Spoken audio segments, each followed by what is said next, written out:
કે હું માતાજી નો માનું, પણ અભાગ્યા હારા ભાગ તારા છે, મઠમાં બેઠી તને માને છે. તું નો માનતો એને કઈ પરવા નથી, આવડી મોટી દુનિયા પડી છે. પણ આપણા ભાગ હારા છે, મઠમાં બેઠી નગર સાહેબ આ પાણીના પરપોટા જેવું જીવન નંદાણા સાહેબ હાંજે ફૂટ દઈને ફૂટી જાય, કોઈને ખ્યાલ નથી. એ હુતા હોય ને જાગો એટલે પેલા સાહેબ તમારા વડવાને યાદ કરવા. આ મારું પોતાનું જ્ઞાન છે, હું જે માર્ગે હાલું છું. સુઈને તમે સવારે જાગો ને આંખ ખુલે ને મજવાળું દેખાય એટલે પેલા આપણા પૂર્વજો વડવાને યાદ કરવાનું, પછી મઢમાં બેઠી એને યાદ કરવી.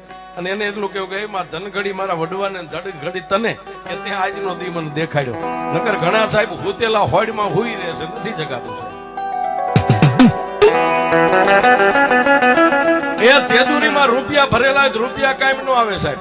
બાજુમાં પોતાની પત્ની હુતી કે એક બાજુ દીકરા હોય કોઈ હોડી તાણીને ઉભા ન કરે, પણ સાહેબ અહો ભાગ્ય વડવાના અને એક મઠમાં બેઠેલી. અને સાહેબ એમાં હિન્દુના દીકરા તો બે માના દીકરા હોય. હો હા, હું કાયમ કહું છું સ્ટેજ ઉપર, હિન્દુના દીકરા ને બે માં હોય છે.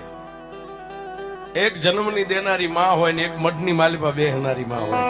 અને અમે તો સાહેબ નંદાણા સાહેબ સાથી ઠોકીને કહી છીએ, જન્મની દેનારી માના ચરણ ને કદાચ દીવું કે નામ કરી લ્યો ને તો એમાં મઠમાં બેહનારી ટૂંકી પડે. ઈ માં છે સાહેબ, જન્મની દેનારી માં છે. એ પછી ખાવાના વારા કરે એ દીકરા માટે આ બોધ નથી સાહેબ.